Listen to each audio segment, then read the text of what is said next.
This is just an screening tool to know is he normal on routine activity or have something on routine activity. That will give you a fair amount of complications. गुर्दे से मुतालिक कभी कोई मसला, because most of the time secondary are renal and renal parenchymal. हाँ, एक बार हुआ था 6 महीने के लिए मैं दाखिल हुआ था, कुछ स्टोन्स आ गए थे और ये हुआ था, फलां हुआ था, वरना वैसे वो नहीं बताएगा, वैसे जिक्र भी नहीं करेगा. These are all some screening things which everyone, this screening net is made by everyone by few questions, कि आप वो सारी चीज़ें जो अभी हमने डिस्कस की हैं वो आपकी इस हिस्ट्री में कवर हो जाएं. Casual, etiology, complications, previous record, यानी आइडली आप देखें तो वही चारों ऑब्जेक्टिव आप अचीव कर रहे हैं. डायग्नोसिस, इटियोलॉजी, कॉम्प्लिकेशन, अदर कोमॉर्बिड्स, यानी आपके जहन में वो 4 ऑब्जेक्टिव रहें और आप खुद सोच लें कि अब वो हिस्ट्री में आप किस तरह उन चारों ऑब्जेक्टिव को अचीव कर सकते हैं. हिस्ट्री पार्ट हो जाएगा. फिर वही चारों ऑब्जेक्टिव एग्जामिनेशन में कि आप उस वक्त देखेंगे बीपी क्या है. यानी आपको ऐसे लोग मिलेंगे जो आपको बड़ा शोर मचाते हुए आएंगे, उधर उस वक्त देखेंगे 170, मामला ही खत्म, डस, तो वो क्लियर हो गया कि रिएक्शनरी था. लेकिन फिर भी आप उसको सेटिस्फाई रखने के लिए सब्सिक्वेंट फॉलोअप जरूर करेंगे. लेकिन एक टोटल सिनेरियो चेंज हो जाएगा इन टर्म्स ऑफ थिंकिंग कि इसको आगे मुझे कैसे वर्कअप करना है. Similarly related to complications and etiology, examination. अब हमें पता है कि कॉम्प्लिकेशंस क्या क्या हैं. हार्ट एनलार्ज हो सकता है, एपिक स्पीड देखनी ज़रूरी है. कोई प्रीवियस बैकग्राउंड में हिस्ट्री मिल जाती है चाहिए इसकी, तो फोकल डेफिसिट या वो सारी चीज़ें depending on patients historical background, उसके हिसाब से कोई सेकेंडरी कॉजेज़ के लिए एडिशनल चीज़ें देखना, वो सारा इसी का पार्ट होगा. तो एग्जामिनेशन आपका होना चाहिए to look for confirmation of diagnosis of increase blood pressure related to complications and etiology. अब ये एक बहुत वास्ट सब्जेक्ट है जो आप खुद अपने तौर पे बनाएंगे कि क्या क्या मुझे उस क्विक स्क्रीनिंग में देख लेना चाहिए जो इन दोनों चीज़ों को कवर कर लेगा कि कॉम्प्लिकेशन से मुतालिक भी कुछ बातें पता चल जाएं और इटियोलॉजी के भी क्लू मिल जाएं. और इस हिस्ट्री और एग्जामिनेशन के बाद आप एक बेटर पोजीशन में होंगे इन terms of thinking of his future planning. क्योंकि यही पेशेंट आपको कहता है कि मुझे 2 साल से ये कुछ हो रहा है, तो अब आपकी जो ऑब्जर्वेशन टाइम होगा वो कम हो जाएगा, क्योंकि आप काफ़ी हद तक कन्विंस हो गए कि है हाइपरटेंसिव, कि भाई 2 साल से बीपी इन बिटवीन बढ़े हुए रहते हैं, तो अब क्या अब 3 महीने तो फॉलोअप की ज़रूरत नहीं है ना, और हमेशा पहले नॉर्मल रहे हैं तो आपका प्लान डिफरेंट हो जाएगा. लेकिन मैं अपने तौर पे समझता हूँ कि फाइनल प्लान इसके बाद किया करें रिगार्डिंग ऑब्जर्वेशन वर्कअप के बाद. और ये मिनिमम इन्वेस्टिगेशन, यानी आप देखें ये वही कन्वेंशनल है. आपने हिस्ट्री लेनी है इस सिनेरियो में, एग्जामिनेशन करना है और ये set of investigation her patient में करनी है. अब सर्टली कॉस्ट कंस्ट्रेंट्स होते हैं, प्रॉब्लम्स होते हैं, तो ये चीज़ें स्टेप वाइज भी की जा सकती हैं, लेकिन अल्टीमेटली करनी है क्योंकि सिग्निफिकेंस है. सीबीसी, अब एनीमिया और ये तमाम चीज़ें, और आजकल वायरल का इतना इशू चल रहा है कि मैं अपने तौर पर समझूँ एस्पिरिन लिखने से पहले हर का सीबीसी कर लिया करें. प्लेटलेट्स आपको नहीं पता किस मरीज़ के प्लेटलेट 70 होंगे, इतने वायरल्स के इशू हैं. तो अब पहले मैं खुद नहीं करता था सीबीसी, और ज़रा सा भी कोई फीवर बैकग्राउंड में होता है तो नाउ आई डू सीबीसी. मैंने क्लिनिकली देख लिया कि एनेमिक नहीं है, कोई और इशू नहीं है, क्या ज़रूरत है सीबीसी करने की. But nowadays in especially a patient who had recent fevers you have to do CBC because of platelets. इतना फ्रीक्वेंट आपको आजकल मिलते हैं लो प्लेटलेट्स के हम खुद परेशान है कि कैथ के लिए नॉर्मल आदमी आया है, आपने किए तो प्लेटलेट्स 50,000 70,000 अक्सर मिल रहे हैं. अगर इलेक्टिव दे रहे हैं तो 1 लाख से नीचे पे रोक दिया करें. हाँ, कोई बहुत स्टेंट लगे हुए हैं कुछ हैं तो फिर तो वो डिफरेंट सिचुएशन हो जाती है, वरना 1 लाख से कम पे वक्ती तौर पे क्यों रिस्क ले रहे हैं आप. तो लॉन्ग टर्म प्रिवेंशन है ना एस्पिरिन तो. फिर आरबीएस, और अगर ये गड़बड़ आती है तो फर्दर एफबीएस और हीमोग्लोबिन A1C जो भी आप करना चाहें, पोटेशियम, या ये डायरेक्ट आप एफबीएस भी कर सकते हैं क्योंकि लिपिड प्रोफाइल आप कर ही रहे हैं तो डायरेक्ट एफबीएस कर लें. पोटेशियम, क्रिएटिनिन, पूरे यूसीई की ज़रूरत नहीं है लेकिन इन 2 की ज़रूरत है, पोटेशियम और क्रिएटिनिन की. यूरिन डीआर ये अक्सर हम मिस करते हैं. ECG, X-ray, lipid profile. उसके बाद फिर इस सेट ऑफ इन्वेस्टिगेशन, यानी आपका पहला फॉलोअप जो है वो 1 वीक के बाद होना चाहिए विद दीज इन्वेस्टिगेशंस। और अगर कोई एक्यूट सिम्टम्स हैं तो फिर तो फौरी ईसीजी करनी चाहिए। यानी वो सब कुछ डिपेंडेंट होगा फॉलोअप वो आपकी फर्स्ट असेसमेंट पे, कि आपने असेसमेंट की बुनियाद पे on the basis of history examination what picture you have made about your patients status in terms of both of all those 4 objective: confirm diagnosis, etiology, complication and other comorbids. उन चारों के मुताबिक क्या picture बनी, उसके बाद इन investigation के बाद फॉलोअप 2 दिन के बाद भी हो सकता है, 1 हफ्ते के बाद भी हो सकता है। फिर इन रिजल्ट्स के मुताबिक आपको फाइनल डिसीजन करना है अपने पेशेंट का कि आपने उस पेशेंट के साथ क्या करना है। अब इनकी सिग्निफिकेंस क्या है, कोई मुझे बता सकता है? इसकी तो सिंपल है, शुगर आपने लेनी है। और I have seen patients treated years but never checked for sugar, never checked for lipid profile, never checked for creatinine, and when you did first time their creatinine 4, 3 on ACE, ARB, whatever, without knowing creatinine। यानी मैं तो cardiology में समझता हूँ कि बगैर creatinine के आप एक कदम नहीं चल सकते, कि आगे करना क्या है, क्योंकि आपकी सारी दवाइयाँ एंटीकोगुलेंट, एंटीप्लेटलेट्स, ARBs, whatever, तो कुछ बुनियादी टेस्ट हर पेशेंट में करने बहुत ज़रूरी हैं। तो ये हो गया। पोटेशियम हमें पता है कि दोनों चीज़ों के लिए, एक तो ड्रग्स के रिलेशन में बेसलाइन पोटेशियम पता होना ज़रूरी है, दूसरा एक सेकेंडरी कोन सिंड्रोम जिसमें हाइपोकैलेमिया होता है, तो आपको क्लू भी मिल जाता है। तो it helps both a complication meaning renal compromise state है और हाइपरकैलेमिक पेशेंट है, तो आपका वो वाला मरीज़ है जिसमें एस या ARB देना ख़तरनाक हो सकता है, कि बेसलाइन पोटेशियम ही 5.1 है, तो आप उस पर तो नहीं शुरू करेंगे किसी के क्रिएटिनिन डिस्टर्ब के साथ 5.1 क्रिएटिनिन पे, अनलेस एंड अनटिल आप कुछ बहुत क्लोज मॉनिटरिंग इस पेशेंट की कर सकते हो। फिर क्रिएटिनिन वी ऑल नो कि क्रिएटिनिन ऑलरेडी डैमेज्ड किडनी के मुताबिक बताता है, और क्रिएटिनिन का नॉर्मल होना डजंट एक्सक्लूड किडनी डिजीज। ये बड़ा इंपॉर्टेंट है, क्योंकि जो ऑनगोइंग प्रोसेस है वो किससे पता चलेगा? यूरिन DR ऑनगोइंग प्रोसेस को बताएगा, भाई प्रोटीन यूरिया चल रहा है, RBCs आ रहे हैं, क्रिएटिनिन नॉर्मल होगा। तो सिर्फ UC काफ़ी नहीं है, यूरिन DR भी इंपॉर्टेंट है to exclude any ongoing glomerulonephritis first time. ECG very important, हम अक्सर मिस करते नहीं करते हाइपरटेंसिव पेशेंट्स की। ओल्ड इन्फार्क्ट्स आप पल्स वर्स देखते नहीं हैं, कभी कभार AF में होते हैं मरीज आपके हाइपरटेंसिव, जो लॉन्ग स्टैंडिंग हाइपरटेंसिव होते हैं वो एट्रियल फिब्रिलेशन में होते हैं। आप देखेंगे ओल्ड एज में वो साथ AF भी चल रहा होगा, और यहाँ से आप ड्रग चॉइस कर लेंगे बस एम्लोडिपिन, हालांकि वहाँ उसका रेट 110, 112 चल रहा होगा, and his ideal drug should have been a rate limiting agent for his hypertension. So बड़ा इंपॉर्टेंट है ECG for old Q waves, for LVH, for any rhythm issues. Lipid profile you all know, it's a major risk factor to know what's the status of lipids of your patient. तो ये तमाम चीज़ें मरीज में करनी पड़ेंगी।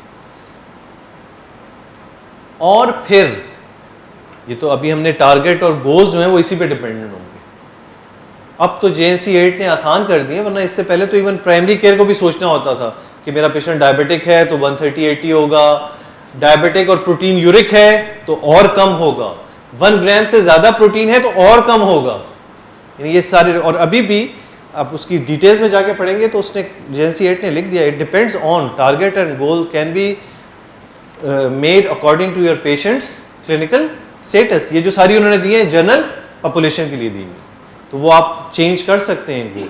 तो target और गोल बन ही नहीं सकते जब तक कि आपके पास ये सारी बातें ना हो। और हमें पता है कि एक एक BP कम करने के कितने बेनिफिट हैं, ये पुरानी स्लाइड है, you all know that, that's why I am just going to skip this. With every 10 and 20 mmHg doubles the mortality. 2 mmHg reduction ने स्ट्रोक और मोर्टेलिटी, हॉट ट्रायल्स में जस्ट 90 सिस्टोलिक से 80 सिस्टोलिक डायस्टोलिक ले आए, 50% relative reduction हो गई cardiovascular mortality. So reduction of BP do matter, ये हम डिस्कस कर चुके हैं JNC 8 में, तो मैं इसको नहीं टच करता, ये आपको टारगेट्स पता हैं। हम डायरेक्टली अब अपने सिनेरियो पे वापस आते हैं। अब ट्रीटमेंट के मुतालिक भी अक्सर लोग पूछते हैं हम क्या दवा दें क्या ना करें प्राइमरी केयर लेवल पे। प्राइमरी केयर लेवल पे देखें लाइफस्टाइल मेजर्स, हर चीज़ के इतने इफेक्ट हैं कि ऑलमोस्ट एक ड्रग ऑफ हो सकती है।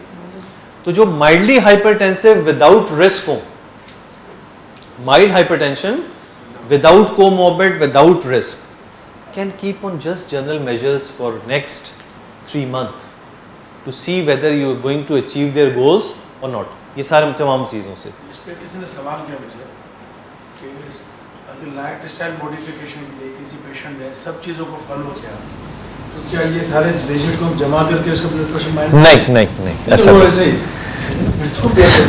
जीरो हो जाएगा, ऐसा नहीं है।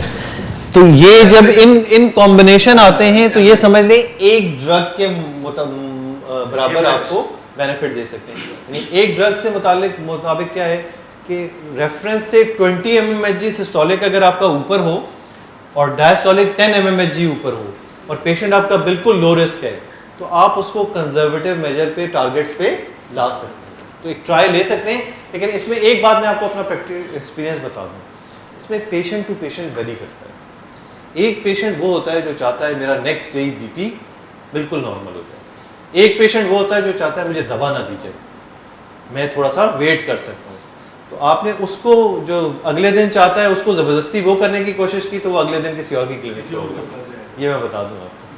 तो उसमें तरीका ये होता है इन लोगों को डील करने का जो बहुत एप्रीहेंसिव, एंग्शियस या आपकी ज़िंदगी हराम कर देगा। 2 दिन बाद कॉल आ रही होगी, डॉक्टर साहब सब कुछ मैं कर रहा हूँ, मेरा बीपी 150/90 है अभी, थोड़ा सा वेट कर लो। अभी अगले दिन फिर रात को कॉल होगी, नहीं अभी मेरी बेगम ने चेक किया है अभी 155/90। दूर करो।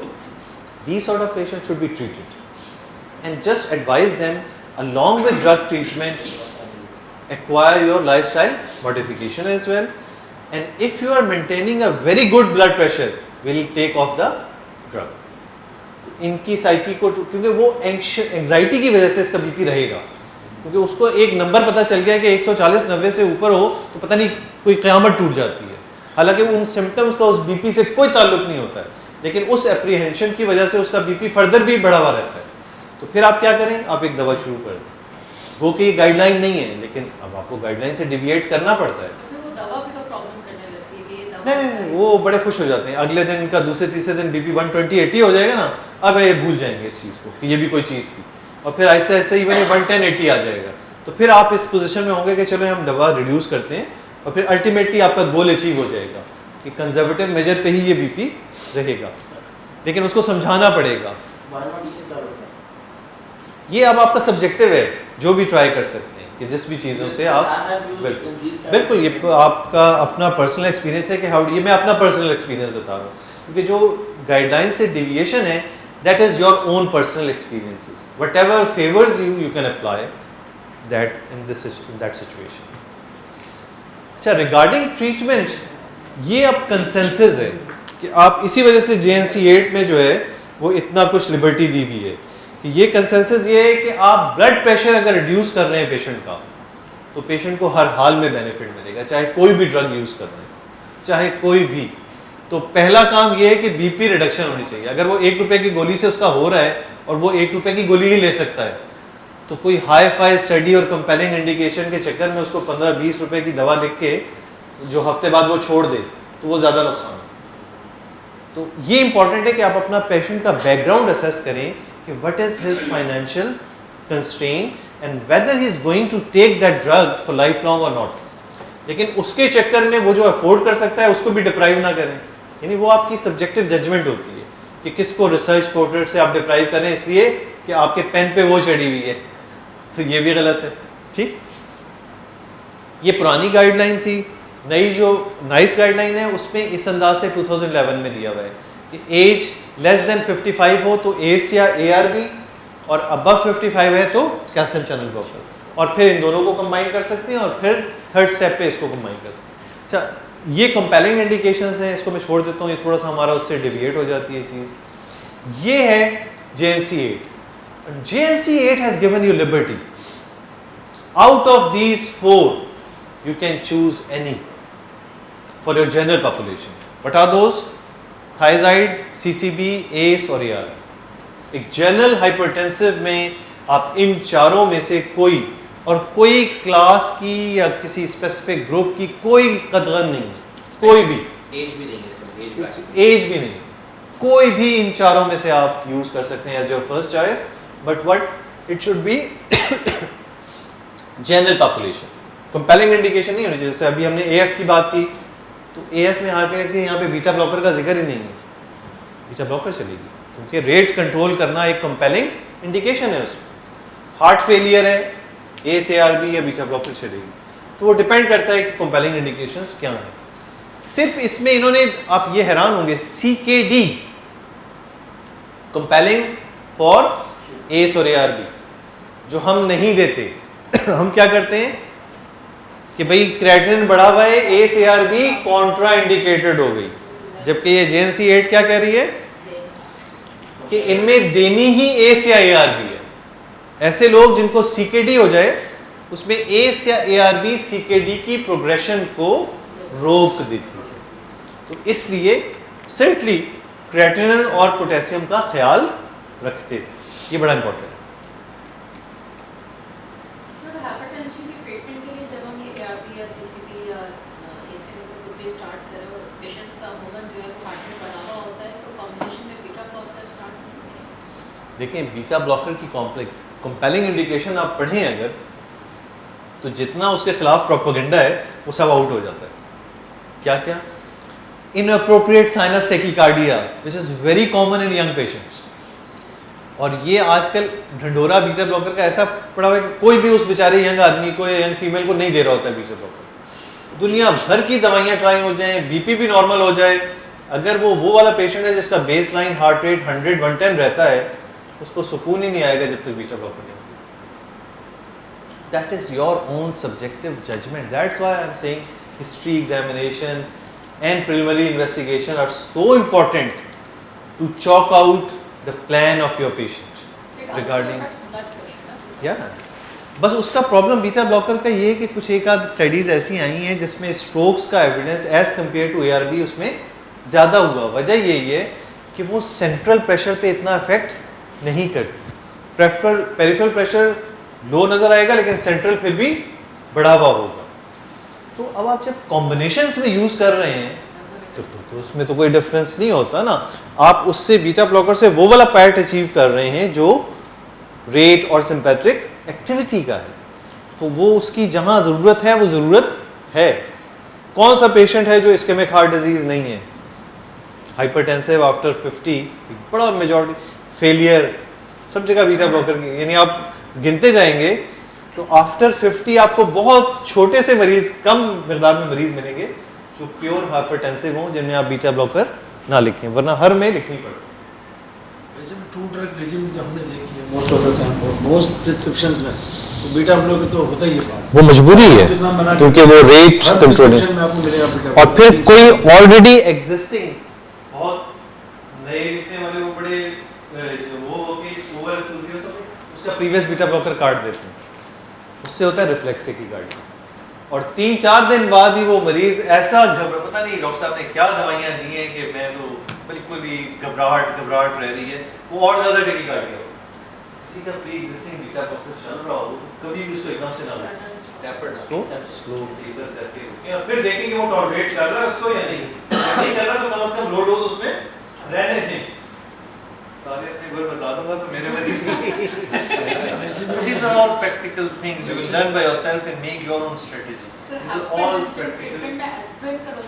Aspirin वही रिस्क असेसमेंट वहाँ पे बात है कि आपको रिस्क असेस करना पड़ता है। रिस्क कैलकुलेटर अब नया आया है AHA-ACC का, उसमें अगर 7.5% से ज़्यादा उसका रिस्क बनता है तो एस्पिरिन नहीं है, वरना हर हाइपरटेंसिव में नहीं है।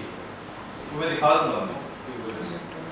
अच्छा, अब now we are coming back to our scenario. अब हमने सारा गो थ्रू किया कि भाई किस तरह इस सिनेरियो को एड्रेस करना है, इससे हिस्ट्री लेनी है, इसका एग्जामिनेशन करना है, इसकी प्रिलिमिनरी इन्वेस्टिगेशंस करानी है और फिर उनके बेसिस पे अब हमने प्लान करना है।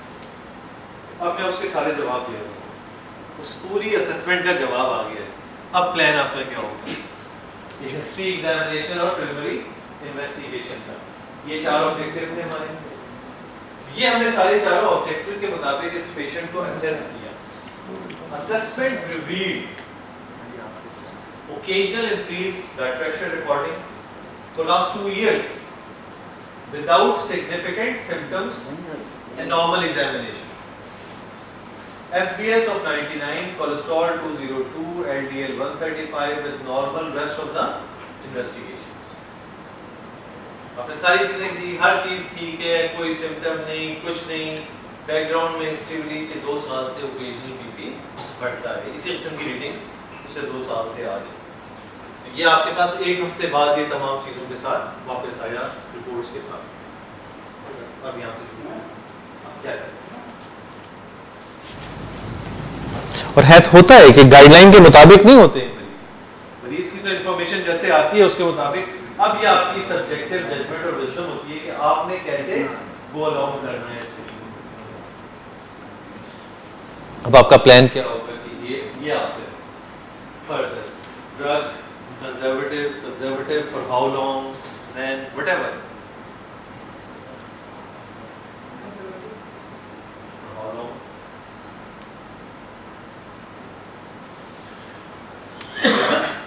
Sir, if he is having blood pressure since last 2 years of now, so we have to start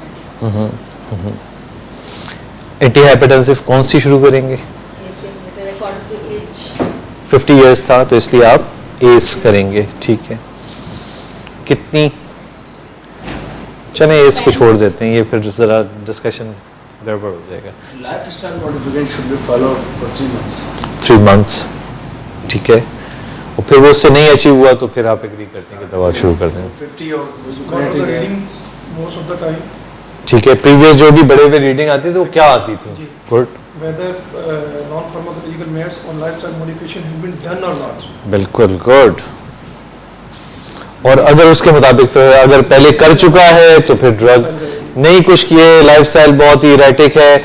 और ये भी बड़ा इंपॉर्टेंट होता है कि वो लाइफस्टाइल जो आप एडवाइस करना चाह रहे हैं वो लॉन्ग टर्म फॉलो करेगा, क्योंकि बहुत से लोग 3-4 दिन के लिए करते हैं फिर कहते हैं नहीं यार ये हम नहीं कर सकते। And then again, 10 years calculation. वो तो है ही इसमें, क्योंकि कोलेस्ट्रॉल का मामला आ गया तो अब इसीलिए मैंने जानबूझ के कोलेस्ट्रॉल 202 रखा हुआ कि इसके बेसिस पे लेटेस्ट कोलेस्ट्रॉल गाइडलाइन के मुताबिक आपको इसका 10 ईयर रिस्क असेस करना पड़ेगा। रीडिंग इनकी कैसी मोर देन 50% अगर रीडिंग है तो पीछे बढ़ा देन स्टार्ट, ठीक है। मोर लेस देखें,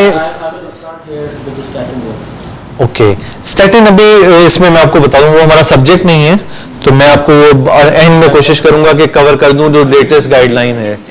टाइम से ही हैं? टाइम से ही लेके चलेगा, टाइम से ही 83 के ऊपर वो मैं अभी ATP3 चूंकि अब ATP4 आ गई है उसमें रिस्क असेसमेंट पे है सब कुछ। तो इन कंक्लूजन इस किस्म के मरीज में जैसे इस किस्म का आंसर आया, दोनों स्ट्रेटजीज ठीक हैं। अगर आप दवा स्ट्रेट अवे शुरू करना चाहते हैं वो लोग भी ठीक हैं, और जो कुछ दिन और वेट करना चाहते हैं लेकिन सर्टली ये पिछले 2 साल के बैकग्राउंड में थोड़ी सी इंक्लिनेशन हो जाएगी कि अगर इस पेशेंट के काफ़ी बढ़े हुए प्रेशर्स रहे हैं तो स्ट्रेट अवे, अगर बॉर्डरलाइन रहे हैं और लाइफस्टाइल को इतना अच्छा और ये एग्री है for acquiring a lifestyle change, then conservative measure for next 2-3 months depending on his own wills and wishes. But again mentality, if he is very worrisome about his blood pressure, start medication. तो ये और JNC 8 के मुताबिक कोई भी शुरू की जा सकती है, नाइस गाइडलाइन के मुताबिक एस या ARB। तो वो भी अगेन इस पेशेंट्स के अपने बैकग्राउंड पे कि वो क्या। तो ये first session we are ending right now. If you have any question we still have 2-3 minutes, any additional question regarding approach, because in next session we'll move on to special situations, hypertension in special situations. But this approach should be applied to even those as well, but since they are special situations they really need something extra to deal with along with this background of an approach.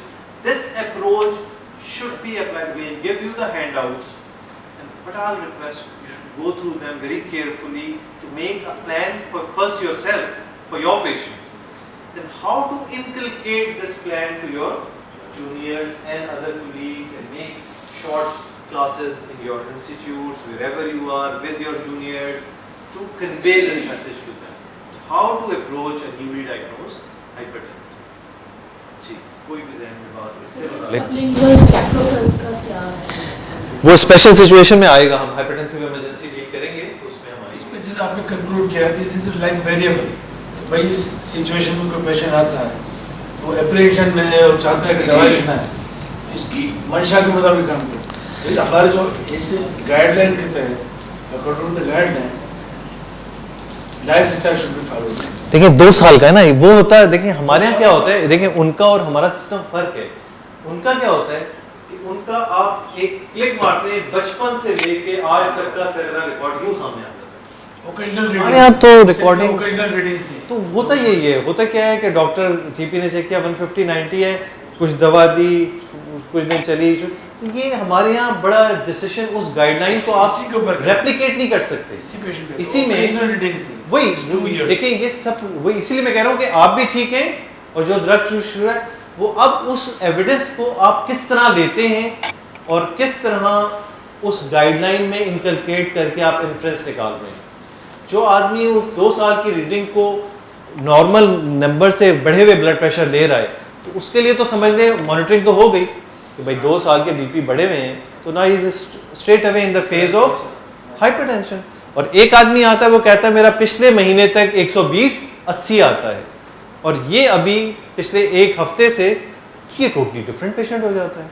तो इस basis पे और इसीलिए guidelines में ये हर जगह लिखा हुआ होता है कि these guidelines are there to guide, individual decision should be made on individual patients background और स्टेटस। तो बस ये है कि आप कोई मेजर डेविएशन ना कर रहे हो बस गाइडलाइन से। लेकिन किसी के अंदर इम्पॉर्टेंट चीज़ इसमें डिसीजन मेकिंग नहीं थी, क्योंकि decision making eight expert levels जो हैं वो आपको आज भी आप एक ही मरीज़ लाएंगे 3 आदमी डिफरेंट डिसीजन बताएंगे। इम्पॉर्टेंट अप्रोच है, अप्रोच स्टैंडर्डाइज होनी चाहिए, डिसीजन डिफरेंट हो सकते हैं अनलेस एंड अनटिल वो उसी फ्रेमवर्क में आते हों, कोई मेजर वो फ्लॉ ना हो उसमें, तो वो काबिल कबूल होते हैं। अप्रोच इंपॉर्टेंट है कि अप्रोच में आप ये चारों फेसेट्स हिस्ट्री, एग्जामिनेशन और इन्वेस्टिगेशन से एक हाइपरटेंसिव में करें जो हम लैग कर रहे हैं। हम उसको नंबर गेम अभी तक समझते हैं। ठीक, सॉरी मुझे हॉस्पिटल की कॉल है तो जी पूछना चाहें तो ड्रॉप हो गई जी। So if the same patient is presented in ER in last 2 years, multiple times every 3 weeks or 4th week with a high blood pressure reading, and most of the time like home or at his office the BP readings are usually normal or ambulatory BP recordings are usually normal.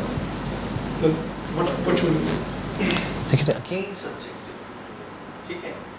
अब ऐसे लोग आएंगे आपके पास, reactionary होते हैं, कुछ घर में प्रॉब्लम हुई, ईआर में पहुंचे, वक्ती तौर पे 180-90 है, इवन ईआर में ही आधे घंटे रिलैक्स करने के बाद 110-70, so that is reactionary blood pressure, that is totally, so subsequent follow up needed, and on your subsequent follow up his readings are normal, there is no need to treat this patient।